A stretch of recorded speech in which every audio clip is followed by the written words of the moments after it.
নমস্কাৰ এই মুহূৰ্তত আহি পৰিছে খন্দিয়াৰ কেইবাটাও গুৰুত্বপূৰ্ণ খবৰ আজি 26 জুন অসমৰ লগতে ভাৰতৰ বিভিন্ন প্ৰান্তৰ পৰা কেইবাটাও খবৰ একেলগে যুগুতোৱা হৈছে এনে ধৰণৰ খবৰসমূহ নিতৌ চাবৰ কাৰণে চেনেলটো সাবস্ক্ৰাইব কৰি ভিডিঅ'টোত এটা লাইক কৰি দিব এই মুহূৰ্তত জনাই আছো এটা গুৰুত্বপূৰ্ণ খবৰ কংগ্ৰেছত আৰম্ভ হৈছে বৃহৎ খহনীয়া বিজেপি সামিল হৈছে শতাধিক কংগ্ৰেছ নেতা কৰ্মী এটা পলিটিক্যাল ব্ৰেকিং এই মুহূৰ্তে জানাইছো কংগ্ৰেসত বৃহৎ খহনীয়া আৰম্ভ হয়েছে বিজেপিত সামিল হয়েছে শতাধিক নেতা কৰ্মী কাৰ্বি আংলঙত বিজেপিত শতাধিক কংগ্ৰেছীৰ যোগদান এবাৰ বিৰোধীৰ অস্তিত্ব বিপন্ন কৰিবলৈ দেৰগাঁৱত বিজেপিৰ বিশাল বুথ সন্মিলন নতুন সদস্যক আদৰিলে সিএম তুলিৰাম ৰংহাঙে ভোট সন্মিলনৰ পৰাই বিৰোধীক তীব্ৰ হুংকাৰ সিএমক 26টা সমষ্টিতে বিজেপিত যোগ দিবলৈ সাজু হাজাৰ হাজাৰ কংগ্ৰেছী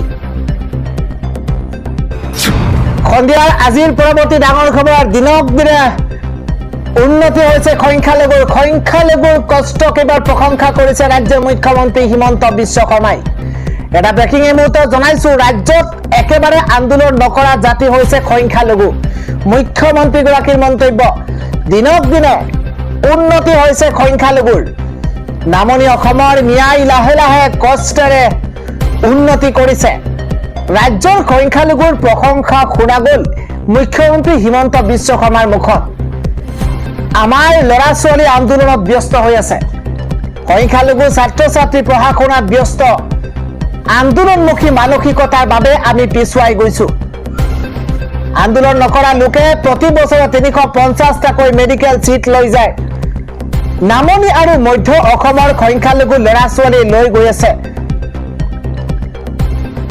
টেবুলে নিজৰ বিষয়া নিজৰ মানুহ হ'ব সংখ্যালঘুৰ কষ্টৰ খলাগ লৈছে আজি মুখ্যমন্ত্ৰী হিমন্ত বিশ্ব শৰ্মাই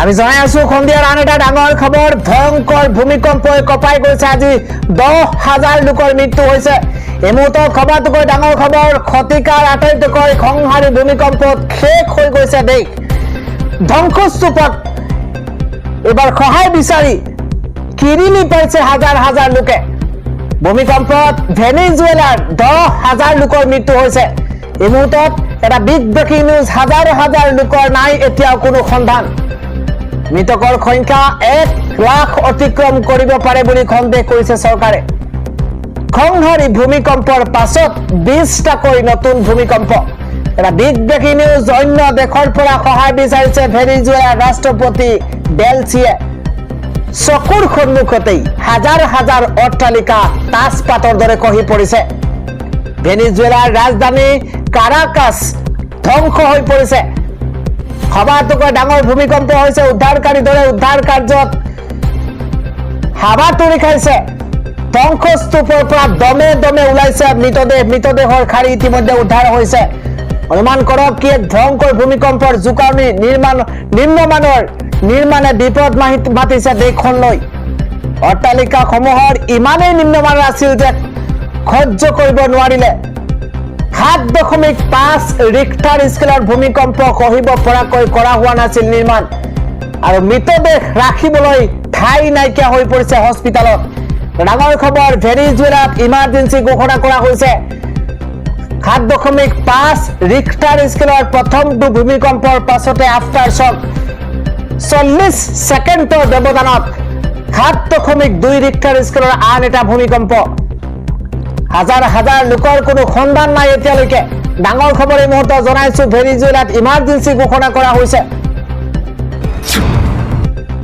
পৰৱৰ্তী খবৰটো হৈছে সুলভ মূল্যৰ চাউল যোগানৰ নিয়মৰ কিছু সালসলনি কৰা হৈছে 35 কিলোকৈ নাপাব চাউল ৰেচন কাৰ্ডৰ চাউল যোগানত বৃহৎ সালসলনি হৈছে এটা বিগ নিউজ পৰিয়ালত 5 জনতকৈ অধিক সদস্য থাকিলেও নাপাব 35 কিলো চাউল প্ৰতি সদস্যৰ বিপৰীতে দিয়া হ'ব 7 কিলোগ্ৰাম চাউল ব্ৰেকিং নিউজ মতে জনাইছো পূৰ্বে 5 জনতকৈ কম সদস্য থাকিলেও পাইছিল 35 কিলো এতিয়াৰে পৰা প্ৰতিটো পৰিয়ালে লাভ নকৰিব 35 কিলো চাউল ডাঙৰ খবৰ জনাইছো অন্তদয়া অন্ন যোজনাৰ নিয়ম সলনি হৈছে প্ৰতিটো পৰিয়ালে সৰ্বোচ্চ 35 কিলোগ্ৰামকৈ পাব চাউল। ডাঙৰ আপডেট এই মুহূৰ্তত জনাইছো ৰেচন কাৰ্ডৰ চাউল যোগানত বৃহৎ খাল সলনি হৈছে। পৰিয়ালত 5 জনতকৈ অধিক সদস্য থাকিলেও নাপাব 35 কিলোগ্ৰাম চাউল। প্ৰতি সদস্যৰ বিপৰীতে দিয়া হ'ব 7 কিলোগ্ৰাম চাউল। ডাঙৰ খবৰ, পূৰ্বে 5 জনতকৈ কম সদস্য থাকিলেও পাইছিল 35 কিলোগ্ৰাম। এতিয়াৰ পৰা প্ৰতিটো পৰিয়ালে লাভ নকৰিব 35 কিলো চাউল। আগবাঢ়িছো দিনটোৰ আটাইতকৈ ডাঙৰ খবৰ, আহি আছে নতুন আইন। এখন নতুন আইন আহি আছে, য'ত গুটখা খাই ৰাজপথত পিকালে আপুনি 5,000 টকা জৰিমনা বিহা হ'ব আপোনাৰ ওপৰত। মুকলি স্থানত কৰিব নোৱাৰিব প্ৰস্ৰাৱ। ডাঙৰ খবৰ আহি পৰিছে, ৰাজ্যত শীঘ্ৰেই আহি আছে কঠোৰ আইন। এই কঠোৰ আইন যদি আপুনি অমান্য কৰিছে তেন্তে 5,000 টকা পৰ্যন্ত জৰিমনা বিহা হ'ব। প্ৰথমটো কোৱা হৈছে গুটখা খাই ৰাজপথত পিকালে 5,000 টকাৰ জৰিমনা। মুকলি স্থানত প্ৰস্ৰাৱ কৰিলেও 100 পৰা 500 টকা পৰ্যন্ত জৰিমনা বিহা হ'ব। আহি আছে নতুন আইন, চলিত মাহতেই আনুষ্ঠানিকভাৱে প্ৰশাসনৰ তৰফৰ পৰা জাননী জাৰি কৰা হ'ব। আৰু প্ৰাৰম্ভিক পৰ্যায়ত গুৱাহাটীতে এই নতুন নিৰ্দেশনাৰ সম্ভাৱনা। বিগ আপডেট এই মুহূৰ্তত জনাইছো, অনাগত সময়ত প্ৰতিখন জিলাত প্ৰযোজ্য হ'ব এই নিয়ম। জিলা প্ৰশাসনক কৰ্তৃত্ব দিয়াৰ সম্ভাৱনা ৰাজ্য চৰকাৰৰ। বিগ ব্ৰেকিং, নিকা স্বচ্ছ ৰাজ্য গঢ়াৰ ক্ষেত্ৰত ল'ব কঠোৰ সিদ্ধান্ত। আইন উলংঘা কৰিলেই বিহা হ'ব কঠোৰৰ পৰা কঠোৰ শাস্তি। গুটখা, ধপাত জাতীয় সামগ্ৰীৰ ক্ষেত্ৰতো আহিব পৰা কঠোৰ নিয়ম। ৰাজ্যত শীঘ্ৰে আহি আছে কঠোৰ আইন। আগবাঢ়িছো আন এটা ডাঙৰ খবৰ, ভয়ংকৰ ভূমিকম্পৰ খবৰ আমি আপোনালোকক জনাইছো। সেই ভূমিকম্পতে আন এটা খবৰ আহি পৰিছে যে 1 লাখ লোকৰ মৃত্যু হোৱাৰ সম্ভাৱনা। ভয়ংকৰ ভূমিকম্পত 1 লাখ লোকৰ মৃত্যুৰ আশংকা কৰা হৈছে। এই মুহূৰ্তত সবাতোকৈ ডাঙৰ খবৰ, ভয়ংকৰ পৰিস্থিতি আৰম্ভ হৈছে ভেনিজুৱেলাত।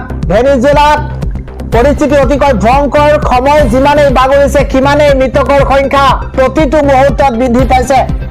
মৃতদেহ ৰাখিবলৈ হস্পিটেলত ঠাই নোহোৱা হৈছে। হাজাৰ হাজাৰ লোক আঘাতপ্ৰাপ্ত, হাহাকাৰ পৰিস্থিতি এই মুহূৰ্তত সৃষ্টি হৈছে।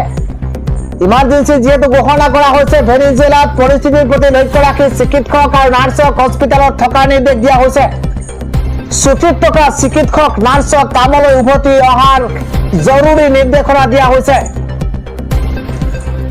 ঘৰৰ বাহিৰত ভেনিজুৱেলাৰ জনতা। এই মুহূৰ্তত ডাঙৰ খবৰ, দুটাকৈ শক্তিশালী ভূমিকম্পত কঁপি উঠিছিল ভেনিজুৱেলা।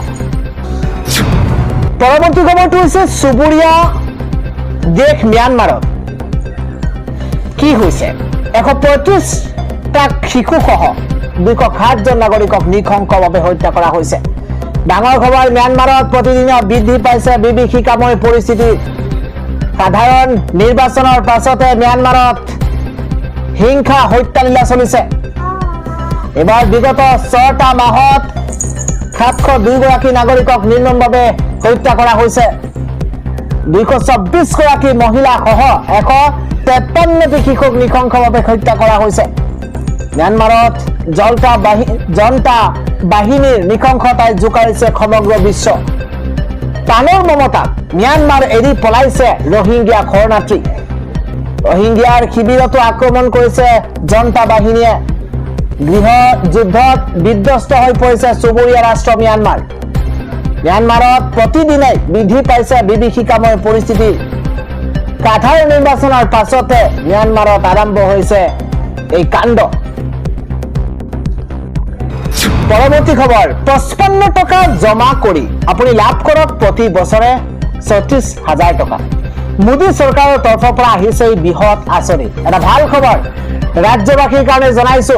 লাখ লাখ কৃষকৰ বাবে আহি গৈছে অত্যন্ত ভাল খবৰ, কিয়নো 55 টকা জমা কৰি প্ৰতি বছৰে লাভ কৰক 36,000 টকা।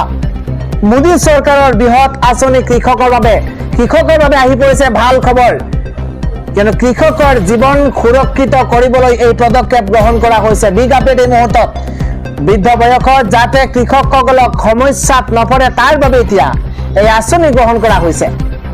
কষ্টৰ ফল দিবলৈ সাজু হৈছে মোদী চৰকাৰ। 60 বছৰ হোৱাৰ লগে লগেই প্ৰত্যেক মাহে লাভ কৰিব 3,000 টকা পেঞ্চন। বছৰি কৃষকে পাব ৩৬,০০০ টকাৰ আৰ্থিক সহায় বৃদ্ধ বয়সতে বেলেগৰ ওপৰত নিৰ্ভৰ নকৰিলেও হ'ব কোনে কোনে পাব PM কিষাণৰ মানধন যোজনা যিসকল কৃষকৰ 2 হেক্টৰ কৃষিভূমি আছে যিসকল কৃষকৰ 5 একৰতকৈ কম মাটি আছে সেইসকল কৃষকে লাভ কৰিব এই আঁচনিৰ সুবিধা আবেদনকাৰীৰ বয়স হ'ব লাগিব 18 পৰা 40 বছৰ আবেদনকাৰীৰ NPS ESIC EPF ৰ নাম থাকিব নালাগিব জনাইছো আন এটা ডাঙৰ খবৰ কমা নাই অৰুণাচলৰ সেই বিভীষিকাময় পৰিস্থিতি অৰুণাচলৰ পাছত প্ৰকৃতিৰ ৰুখত এবাৰ ছিকিম দেশত হৈছে কি প্ৰকৃতিৰ ৰুখত পৰিছে ইখনৰ পিছত সিখন দেশ প্ৰকৃতিৰ ৰুখত উত্তৰ পূবৰ ইখনৰ পিছত সিখন ৰাজ্য এটা বিগ ব্ৰেকিং নিউজ অৰুণাচলৰ ভয়াৱহতাৰ নকমতেই ছিকিমত হাহাকাৰ অৱস্থা এইবাৰ ভূমিস্খলনে ছিকিমত লৈছে ভয়াৱহ ৰূপ চকুৰ সন্মুখতেই খহি পৰিছে পাহাৰৰ বৃহৎ শিলাখণ্ড কেমেৰাত আবদ্ধ হৈ পৰিছে ছিকিমৰ শিহৰণকাৰী দুৰ্ঘটনাৰ দৃশ্য ছিকিমৰ পাকিয়ং জিলাত অতি ভয়াৱহ ৰূপ লৈছে ভূমিস্খলনে প্ৰকৃতিৰ ৰুখত উত্তৰ পূবৰ ইখনৰ পিছত সিখন ৰাজ্য অৰুণাচলৰ ভয়াৱহতা নকমতেই এবাৰ ছিকিমত হাহাকাৰ পৰিৱেশ হাহাকাৰ অৱস্থা ভূমিস্খলনে ছিকিমত লৈছে এক ভয়ংকৰ ৰূপ চকুৰ সন্মুখতেই খহি পৰিছে পাহাৰৰ বৃহৎ শিলাখণ্ড আৰু কেমেৰাতেই আবদ্ধ হৈ পৰিছে ছিকিমৰ শিহৰণকাৰী দুৰ্ঘটনাৰ দৃশ্য পৰৱৰ্তী খবৰটো হৈছে মহৰমৰ পূৰ্বে প্ৰশাসনৰ কঠোৰ নিৰ্দেশনা এইবাৰ 163টা জাৰি কৰা হৈছে ভুল কৰিলেও খাৰি নেযাব কোনো লোক বিগ আপডেট এই মুহূৰ্তত জনাইছো মহৰমৰ পূৰ্বে প্ৰশাসনৰ কঠোৰ নিৰ্দেশনা এবাৰ সামান্য ভুল কৰিলেই হ'ব বিপদ বলবৎ হৈছে ভাৰতীয় নাগৰিক সুৰক্ষা সংহিতাৰ 163 ধাৰা 26 জুনৰ পৰা বৰপেটাত কঠোৰ নিৰ্দেশ জাৰি কৰা হৈছে সামান্য ভুল কৰিলেই হ'ব বিপদ বলবৎ কৰা হৈছে ভাৰতীয় নাগৰিক সুৰক্ষা সংহিতাৰ 163 ধাৰা 26 জুনৰ পৰা বৰপেটাত কঠোৰ নিৰ্দেশ ৰাজহুৱা স্থানত অস্ত্ৰ শস্ত্ৰ আনকি এডাল লাঠি লগত ৰাখিলেও পলকতে গ্ৰেপ্তাৰ হ'ব বিনা অনুমতিত কাজিয়া শোভাযাত্ৰা বা ৰেলী উলিয়াটো এতিয়াৰ পৰা সম্পূৰ্ণ নিষিদ্ধ বিগ ব্ৰেকিং এই মুহূৰ্তত উচতনিমূলক ভাষণ আৰু পোষ্টাৰ মাৰিলেই